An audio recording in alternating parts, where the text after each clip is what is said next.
population, they figure we can get away with this, or they've got such a unique. They have big competitors too, you know, and so that's the thing, is they have to be careful. If they violate it too much, people will go to their competitors, but they do a good job at it. Every time they make these changes, it is better, you know, in the long run. They've made significant things that have made their product better than every other service. So it's not just for the heck of it, because that's changing their whole business around. I think part of the contract is that it will change, it will be organic to a certain degree. And it never used to be that way. I mean, I think it's trending that way, most definitely. And in fact, you know, if you look at the Windows operating system, when they came out with XP, they had the classic interface and you had your, so you had a choice between the two. But now I think the understanding is that, hey, this generation or whatever is able to handle these changes, these rapid changes. And so Windows 8 comes out, just completely uproots the whole way that we're going to interact with our computers. And no one is really, well, people are complaining about the operating system, but no one is really shocked that they're doing that. So that's a pretty major piece of system software that we're dealing with. And so in 10 or 20 years, it might be things are changing on a daily basis, even operating systems. And we adjusted, or we just advocated. I feel that way with the Word, with Word, anyway, I still cannot figure out where everything's written. Just the little menus. That was a contract for me, that, you know, I knew where everything was, and I cannot find where stuff is in the Word. I'm with you on the new Word. And I think it does feel advocate. I mean, I think they wonder if there's going to be at some point people will throw up their hands like, enough is enough. We've advocated to a certain point, and now we want something that's never going. I don't know. See, and that might be a good example. Did Word change their interface because they got focus groups that said Word would be better if we did these things? Or did somebody sitting around a table like this go, hey, I know it'd be really cool? I don't know, but I wish the old Word. I wish, because the new Word, I don't know. I'm with you. That's really, really. And so really, if they really start frustrating. losing you and you leave Word and go to Google Docs, then. Yeah, and I would go to a different, and I would go to something else if I could. There's, you know, better alternative.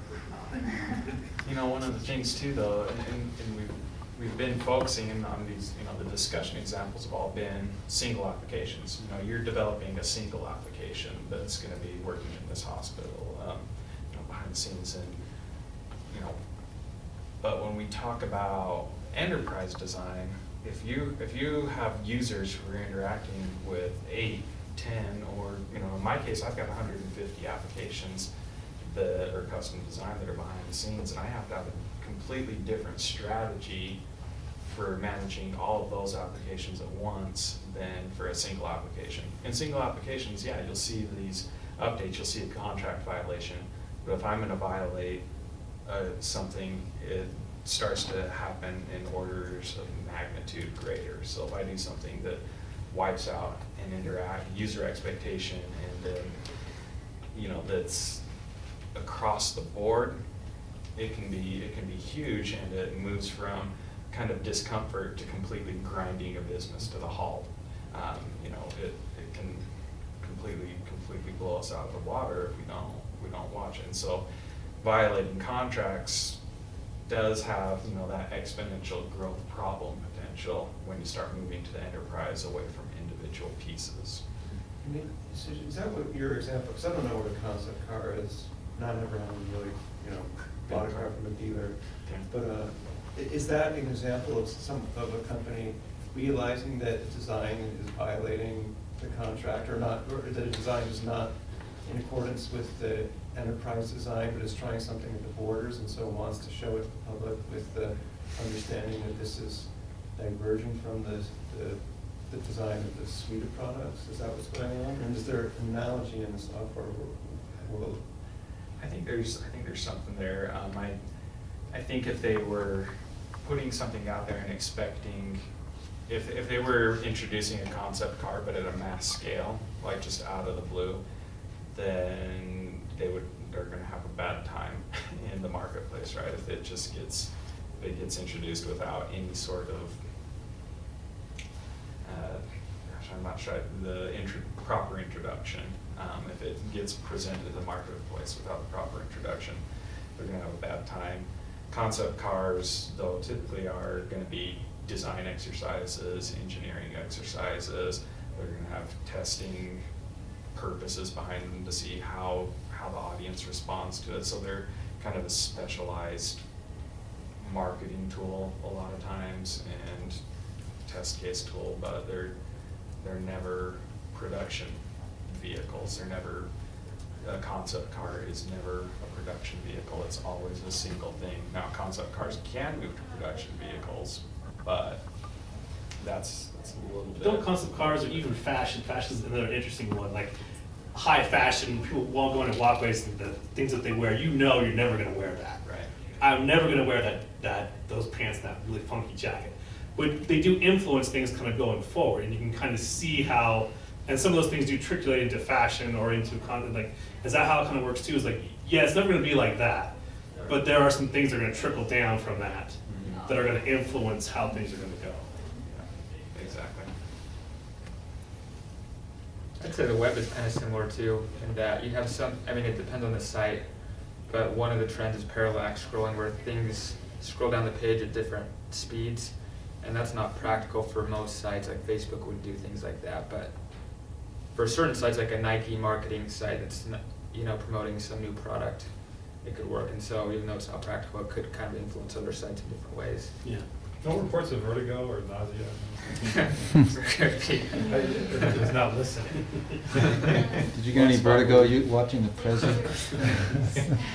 One place too that you can get involved, that you can see that concept car experience, like Google has their Google Labs area where they have new software that they're trying to introduce, and part of it's engineering exercises, part of it's programming exercises, sometimes it's design, but it's never something that's officially recognized as a supported product until it's passed whatever requirements they have. The Google Glasses thing coming out, very much a concept, but and it might influence and will go someplace likely, but it's a concept car right now. It's a high fashion model.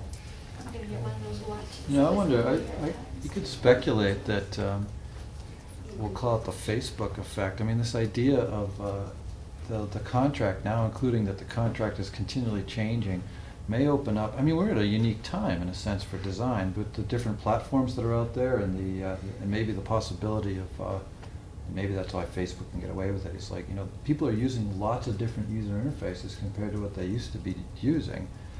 Luke and I have read a book, I think you might have read this too, Brian, it's like In Defense of the Command Line, right? And I still know how to use the command line quite well, where that's obviously not in competition anymore for user interfaces. WordPerfect 5.1, I still got muscle memory for the function keys, for using different functions of WordPerfect, but obviously that's not a competitive model for how to use user interfaces now. So it's possible that this is an interesting time for lots of different ways to play around with using the computer, and lots of interesting ways to use it. And then we still end up with what Rob's saying, is like, well, we're not really measuring what the costs are every time we do this. We're just sort of, well, we're always in beta, and we're just playing around, and maybe we do lose people, or in the case of Luke's basically saying, well, we just say, okay, I got to use this piece of equipment, whatever it is, and we'll just go along with it. I think it's an interesting question. What are the costs? What are the costs for continually evolving like this? I think the GDP has gone down because of I must spend 20 minutes every day. I guess I think that's what it is. It's like, okay. No, that was one of the things that when we did a major redesign portal last year, we moved it in-house, and we had to change the architecture and everything that was behind it. But to maintain as much productivity out of the user community, we had to keep the visual design the same for the time being, so that we could get it out, because it was disruptive. It was in the middle of the semester, and to be able to pull that off without upsetting everyone's day too bad. Even if we had put it out with a really great, really cool design that things were sliding in and flying in you know, I mean, just everything happening. Users, if they get in there and don't know what they're doing, it would have been a disaster on campus, and, you know, would have evolved with time. But what it's allowed us to do, even though we still haven't evolved that design, it allowed us to put out a complete mobile version of the portal that's running parallel and start to grow the market of it, and now we can evolve those products visually together. Google used to have a bright yellow background on their website. eBay. Oh, eBay, thank you, somebody. And they decided to change it to white, and people got really upset. So they changed it back to bright yellow, and they slowly faded it over time to white, and nobody complained. It's cooking the frog in the Yeah. pot. Yeah. Right? But it's, I think that cooking the frog in the pot is a really good analogy, it works for a lot of different I was things. thinking lobster. Or lobster. Tomorrow. Never cooked a bog frog. Yeah. Wow, tomorrow's That's a gonna be big day, yeah, that's gonna have me upset. gonna My work. email's Oh, done yeah, do you guys know about that? About, Just different. Weaver Where State's they're going to migrating Google, Yeah, but- tomorrow morning. away from GroupWise. Emails. This No. actually I'm not won't coming change. to students to go on It that could be an website. upside, don't get The students, yeah. Yeah. I Big was control I've side. listened to Google one. Yeah. Yeah. Well, I probably should get out of here at some point. We're not, good philosophical discussion now. I had fun with that one. Thanks. This is my last Thank you. one, for sure. And I left off a one-year faculty member, I hope that we're supposed to figure out how to I add did a hide that picture search. to